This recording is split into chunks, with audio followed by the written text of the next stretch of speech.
আমার নাম সুমি। আমি বাংলাদেশের ঢাকা শহরের একটি এলাকায় থাকি। আমার বয়স ৩৫ বছর। আমার একজন ১১ বছরের ছেলে রয়েছে যার নাম রাহুল। রাহুল এখন স্কুলে পড়ে। আমার স্বামী ইমরান নারায়ণগঞ্জের একটি প্রাইভেট কোম্পানিতে কাজ করেন। আমাদের বাড়ির মালিক ফখরুদ্দিন আমাকে একেবারেই পছন্দ করেন না। যখনই তিনি ভাড়া নিতে আসতেন তখন তিনি আমাকে খুব অসম্মানজনকভাবে দেখতেন। আমাদের আর্থিক অবস্থার কিছুটা খারাপ ছিল। আমরা ঢাকার একটি ছোট্ট ভাড়াবাড়িতে বাস করছিলাম, যেখানে একটাই ঘর ছিল। ঘরের এই সংকীর্ণতায় আমাকে, রাহুল এবং আমার স্বামীকে একসাথে ঘুমাতে হতো। রাহুল কখনো ঘুম থেকে ওঠেনি, তাই আমি আর আমার স্বামী একে অপরের কাছে আসার খুব কম সুযোগ পেতাম। কিন্তু এক সকালে আমার স্বামী আর সহ্য করতে পারলেন না। সেদিন সকাল ঠিক ৯টা। প্রতিদিনের মতো আমার স্বামী অফিসে যাওয়ার প্রস্তুতি নিচ্ছিলেন। আজ অনেক দিন পর তিনি আমার কাছে আসার ইচ্ছা প্রকাশ করেন। তিনি বাথরুম থেকে বের হওয়ার পর হাসিমুখে বললেন, সুমি, আজ রাহুলের স্কুলের ছুটি। সে এখন ঘুমাচ্ছে। তুমি কি একটু সময় তোমার জন্য বের করতে পারবে? আমি লজ্জা পেয়ে বললাম, এটাই তো শেষ সুযোগ, কারণ রাহুল ঘুমাচ্ছে।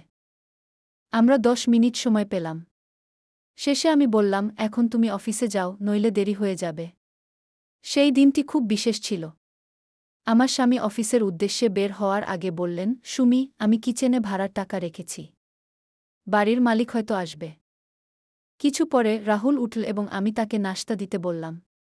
নাশতা খেয়ে রাহুল বলে উঠল, মা, আমি বন্ধুদের সঙ্গে খেলতে যেতে পারি? আমি তাকে অনুমতি দিয়ে বললাম, ঠিক আছে, কিন্তু খেয়াল রেখো। রাহুল বের হয়ে যাওয়ার পর আমি বাড়ির কাজ শুরু করলাম। দুপুরবেলা যখন খানিকটা শান্তির মধ্যে রান্নার প্রস্তুতি নিচ্ছিলাম, তখন আচমকা মনে হলো যে আমাদের ঘরে ভাত নেই। পকেটে টাকার অভাব ছিল, ফলে আমাকে রেশনের দোকানে গিয়ে ভাত আনতে হবে। আমি ভেবেছিলাম, কিভাবে করব? আমার স্বামী যে টাকা রেখেছিল তার মধ্যে থেকে কিছু টাকা নিয়ে আমি রেশন দোকানে গেলাম।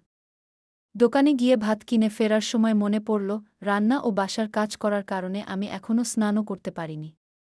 আমি দ্রুত পরিস্থিতি সামলানোর চেষ্টা করতে লাগলাম। মনে মনে আশা করছিলাম, হয়তো আজ বাড়ির মালিক আসবে না। কিন্তু তখনই ভাবলাম, হয়তো এসে গেছে।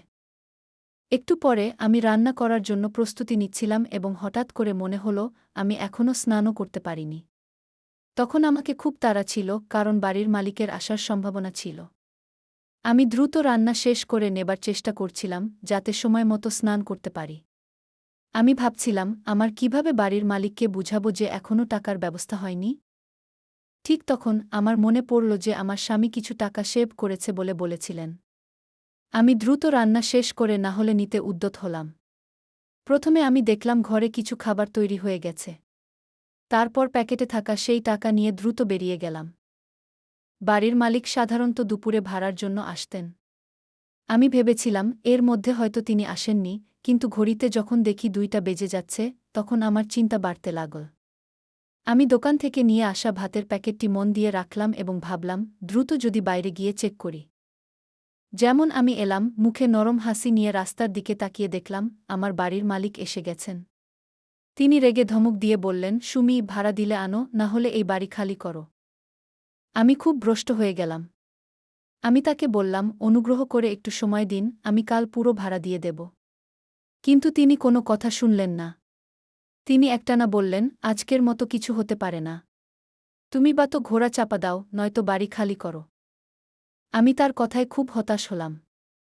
মনে মনে ভাবছিলাম, ভদ্রতা করা উচিত, কিন্তু কিভাবে? আমার চোখে জল চলে এলো। এবং আমি বলেছিলাম, ঠিক আছে, আমি আপনার ঘোড়া চাপা দেব। কিন্তু আপনি বাড়িটি খালি করো না। আমি কি করেছি তার ফলাফল ভেবে চিন্তায় যাই। তখন মনে পড়ে গেছে, তিনি বিশেষভাবে তার সাদা ঘোড়াটির যত্ন নিচ্ছেন। সেটি খুব বিদ্ধ হয়ে যাচ্ছে এবং তিনি সেটি নিয়ে চিন্তিত। আমি জানি অবস্থা কতটাই ব্যক্তিক। সাদা ঘোড়াটি ছিল তাকে অনেক প্রিয়। আমি তাকে ভাড়া দেবার ব্যাপারে সব কিছু চিন্তা করে বিশাল প্রভাবিত হই। কিছুক্ষণ পরে আমার বাড়ির মালিক এসে বললেন, তুমি কি আমাকে গুনগুন করতে পারেন? আমি আজ তোমার ঘোড়া চাপা দেব। আমি বিনয়ের সাথে বললাম, ঠিক আছে, আমি যেতেই হবে। আমি আমার ঢাকায় আসা কাজে ৩ ঘণ্টা নেব। শেষ পর্যন্ত পরে তার ঘোড়ার কাছে গিয়ে হাজির হলাম। একা যাওয়ার পর আমি অনুভব করছিলাম যে এজন্য আমি কতটা অসম্ভব হয়ে গেছি। সাদা ঘোড়ার প্রতি আমার বাড়ির মালিকের বড় প্রেম ছিল। তবে আমার মনে গভীর দুঃখ ছিল, কারণ আমি বুঝতে পারছিলাম আমি তাকে ঘোড়ার জন্য চাপা দেওয়ার মতো পরিস্থিতিতে নিচ্ছি। আমি জানি না কেন, কিন্তু আমি তাকে বোঝাতে চাচ্ছিলাম যে মহানির্দেশনা ছাড়া কিছু করা উচিত নয়। বাড়ির মালিক ফখরুদ্দিন শত শত সমস্যা এবং চাপের মধ্যে ছিলেন এবং তার ঝামেলার জন্য অন্যদের ক্ষতিগ্রস্ত করতে চাননি। আমার স্বামীর মাসিক আয় আমি জানি, ঠিক সময়ে আমাদের ভাড়া না দেওয়ার সাথে আক্ষেপ। সেদিন আমার বাড়ির মালিক খুব রাগান্বিত ছিলেন। তিনি আমাকে বললেন, সুমি, আমি তোমার জন্য অপেক্ষা করছি। তুমি কি করছ? তখন আমি সাহস নিয়ে বললাম, ফখরুদ্দিন ভাই, আমি বুঝি আপনার পরিস্থিতি। আমি আপনাকে বলেছি আমি টাকাগুলো ঠিক করব। তিনি বিনয়ের সহিত মুচকি হাসলেন এবং বললেন, আমি জানি। তুমি যদি একটি ঠিক সময় দাও তবে আমি তোমার অপেক্ষা করতে রাজি আছি, কিন্তু শেষবারের জন্য। তখন তার কথা শুনে আমার মনে হালকা অভিনবতা এল। আমি গভীরভাবে চিন্তা করতে লাগলাম, বাচ্চাদের জন্য কিছু করতে পারব বলে। মনে পড়ে গেল, আমি কি করলে তাদের ছাড়া থাকতে পারব। আমি ভেবে বললাম, আচ্ছা, আমি চেষ্টা করব। কিন্তু আমি চাই আমার ছেলে রাহুল যেন এর মধ্যে কিছুটা আনন্দ পায়। ফলে একটা আশার আলো বাড়ে। আমি বাড়িতে ফিরে এসে বললাম, ইমরান, আমি ভাবলাম পর কাজ করব। তুমি কি ভাবো? ইমরান বুঝতে পারলেন যে আমাকে কাজ করতে হবে এবং আমাকে সমর্থন দিতে ইচ্ছুক। তিনি সহানুভূতির সঙ্গে বলেন, ঠিক আছে, তুমি কাজ শুরু করো। আমার কাজে মনোনিবেশ করলাম এবং যতটা সম্ভব সেবার নানান কাজ নিয়ে ব্যস্ত হলাম। আমি ভেবেছিলাম, যদি আমি কিছুটা আয় করতে পারি, তাতে অন্তত আমাদের ভাড়া দিতে সুবিধা হবে। তবে আমার স্বামী বললেন, তুমি শক্তিশালী। আমরা সব কিছু মোকাবেলা করতে পারব। আমাদের জন্য সংগ্রাম করে দিনগুলো কাটাতে লাগল, কিন্তু আমার বিশ্বাস ফিরে আসতে লাগল। প্রতিদিন এক নতুন আনন্দের সমাহার নিয়ে আসছিল। আমি নিশ্চিত ছিলাম যে আমি এবং আমার স্বামী এই সমস্যা কাটিয়ে উঠব এবং ভবিষ্যতে নিজেদের এবং আমাদের সন্তানের জন্য ভালো একটি জীবন গড়তে পারব। দিনগুলো চলতে লাগল। আমি জানতাম আমাদের অর্থনৈতিক সমস্যা রয়েছে, কিন্তু আমি মনে মনে দৃঢ়প্রতিজ্ঞ ছিলাম যে আমি এই পরিস্থিতি কাটিয়ে উঠব।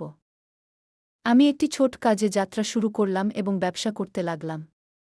ব্যবসার মাধ্যমে আমি কিছু আয় শুরু করি যা আমাদের ভাড়ার সমস্যা সমাধানে সাহায্য করছিল। ইমরান আমাকে সমর্থন দিচ্ছিলেন এবং সেই সঙ্গে রাহুল খুব উপভোগ করছিল। একদিন আমি যখন ভাড়ার টাকা জমা করার জন্য প্রস্তুতি নিচ্ছিলাম, তখন ফখরুদ্দিন এসে বললেন, সুমি, আমি তোমার জন্য অপেক্ষা করেছি। তুমি সত্যিই অনেক চেষ্টা করেছ। আমি অনুপ্রাণিত হয়ে বললাম, হ্যাঁ, আমি এই সমস্যার সমাধান করতে চাই। আমি বুঝি আপনাকেও আমার মতো সমস্যা রয়েছে। আমরা পরস্পরের সাথে সিদ্ধান্ত নিয়েছিলাম এবং ক্রমশ আমাদের সমস্যা সমাধান করতে পেরেছিলাম। আমি নিশ্চিত ছিলাম আমি ভবিষ্যতে কোনোদিন আর ফখরুদ্দিনের ঘোড়া চাপা দেব না। এভাবেই আমাদের জীবন ধীরে ধীরে আগের থেকে অনেক ভালো হয়ে যায়।